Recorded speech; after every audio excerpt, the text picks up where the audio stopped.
Welcome, Gemini. It's September 2015. Dadhichi here from astrology.com.au with your overview of the month, transits of the planets and how they're affecting you right now. And we do see the Sun has just passed the conjunction of Jupiter in your fourth house, and that's generally considered quite a good and happy, upbeat, fortuitous aspect, bringing with it some satisfaction in your family life.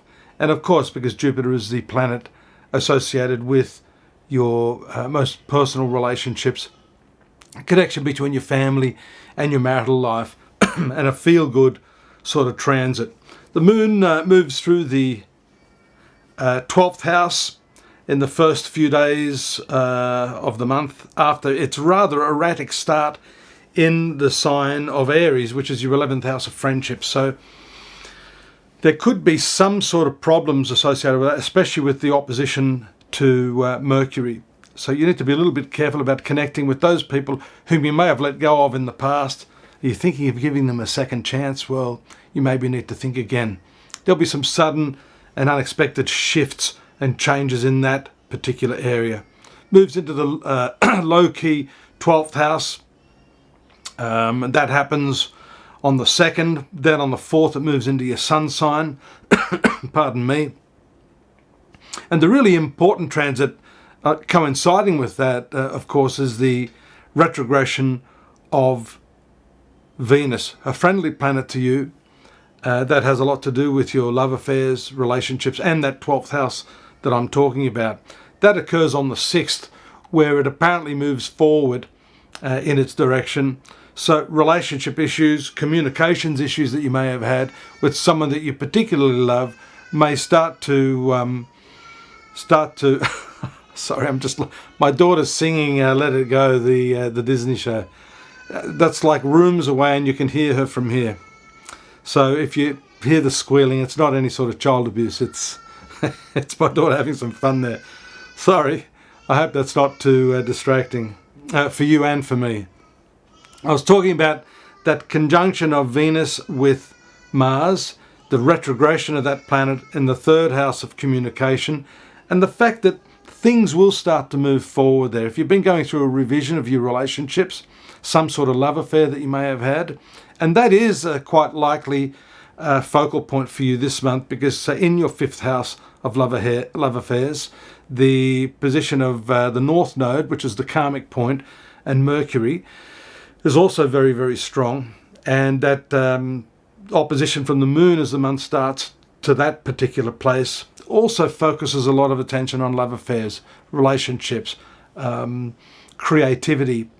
And it's good to see that if you've had some indecision over these matters, the forward movement of that planet, particularly in respect of the way you communicate, if you've been holding back, having that discussion, the period of the 6th onward. Now, I normally say to people, as soon as the planet goes into its forward motion, don't expect a miraculous change. It goes through what we see as a stationary period where things really, really start to focalize. And it's only a week or two later that you can start to make the most of that forward movement. In any case, Venus is a positive planet for you, and I've also said here in some of my talks, the retrogression of favourable planets actually endows you with good fortune. So even if you've been having this revision, having second thoughts, that's a good thing. It means you will come to some positive conclusions that can help you improve those specific matters. It's important to do that too, because I've mentioned on several occasions too, the edging forward of Saturn towards your 7th house, which is the house of marriage. That's also gone through a retrogressive period in the recent past. And so it all seems to be pointing to this nature of your relationships and how you can best improve those areas of your life. You're going to be very, very creative with this, because we do see that a very close trine aspect between Venus and Uranus. So you're going to go forward in a way maybe you've never done before. Utilizing new methods of communication, thinking a little bit differently about relationships, what they mean to you. Maybe trying different types of arrangements, looking at different romantic prospects, whereas before maybe you had a bit of a narrow field of view and your ideal person. This looks like an interesting period for you, along with the fact that the Jupiter and the Sun transit that you've had in the 4th house makes you feel somewhat happy and confident in yourself. There is an eclipse, a solar eclipse on the 13th. That simply means that the moon is swinging around into the conjunction of the sun in its transit, and that new moon, of course, means the beginning of new things, the start of a new chapter. In this respect, it's in your 4th house of family, real estate, personal happiness. So you can expect some upliftment in that area. And, the Jupiter-Sun conjunction indicates that as well. But having that new moon there is also very, very positive sort of thing. For some of you, this may indicate a desire to do something fresh and outstanding with your living circumstances, changing your environment, maybe purchasing a new house, that sort of thing. We see an important retrogressed Mercury commencing its cycle on the 18th. Mercury is there in Libra. Again, this is your 5th house of love affairs. So even though Venus goes into its forward movement, I did say to you, you maybe need to wait a couple of weeks. Don't jump straight into opening up those big and deep and meaningful topics. Perhaps as Mercury shows, you may be ready to do that against the better advice of your astrologer. And what you'll find is that things will slip backwards again. There may be some sort of misunderstandings. Your motives may be misinterpreted. So be careful of that. That retrograde Mercury is also to do with contracts and anything associated with paperwork or written and verbal agreements. So that takes place, and that's very near the North Node or the karmic point. And whenever that happens too, you could find yourself out of step with some of the prevailing trends or the consensus and general opinion. And so you need to maybe listen a little bit more before you make important statements. Saturn, I'd mentioned earlier too, edging towards that 7th house of relationships, does actually take place on the 18th.